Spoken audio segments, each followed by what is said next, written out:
Friends எல்லாம் எப்படி இருக்கீங்க? நான் உங்கள் சௌமியா பிரதீப். இன்றைக்கி என்ன டாபிக்னால் வாங்க பார்க்கலாம்.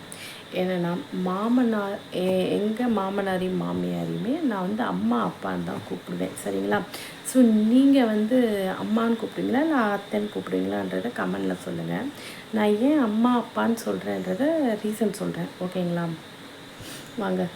என்னென்னா கண்டிப்பாக மாமியாருக்கும் மருமகளுக்கும் சண்டை வராமல் இருக்க வாய்ப்பே இல்லை, கண்டிப்பாக வரும். ஸோ என் மாமியாருக்கும் எனக்குமே சண்டை வந்திருக்கு. ஆனால் பட் 2 நாளில் க்யூராக அந்த ப்ராப்ளம்லாம் சால்வ் ஆகிட்டு நானே போய் பேசிடுவேன். ஏன்னா நம்ம என்ன தான் அவங்கள வந்து அம்மா அப்படின்னு கூப்பிட்டாலுமே அவங்க வந்து நமக்கும் நம்ம அம்மா மாதிரியே கண்டிப்பாக தோணாது. அவங்களுக்குமே அவங்க பொண்ணு மாதிரி கண்டிப்பாக நினைக்கவே மாட்டாங்க. அதான் உண்மை.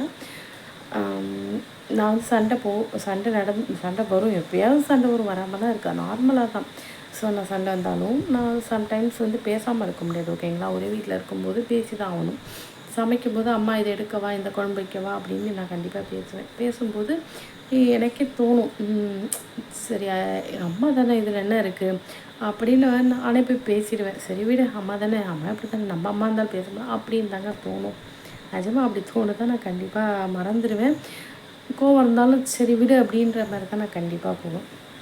இதான் உண்மை. இது வீடியோக்காக இல்லை, நிஜமாகவே இதான் ரீசன், ஓகேங்களா? நீங்களாம் எப்படி கூப்பிடுவீங்கன்னு சொல்லுங்கள். ஏன்னா அம்மான்ற வார்த்தைக்கு அவ்வளோ மதிப்பும் உணர்வுகளுமே அதிகமாக இருக்குது. ஸோ எப்பேற்பட்ட ஆளாக இருந்தாலுமே அம்மான்ற வார்த்தைக்கு மதிப்பு கண்டிப்பாக கொடுப்பாங்க. ஸோ அதனால தான் அம்மான்ற வார்த்தை, நான் அம்மான்ற எங்கள் மாமியாரை நான் அம்மான்னு கூப்பிட்றேன். நீங்களும் என்ன கூப்பிடுவீங்கன்னு கமெண்டில் சொல்லுங்கள், ஓகேங்களா? ஓகே, பாய்.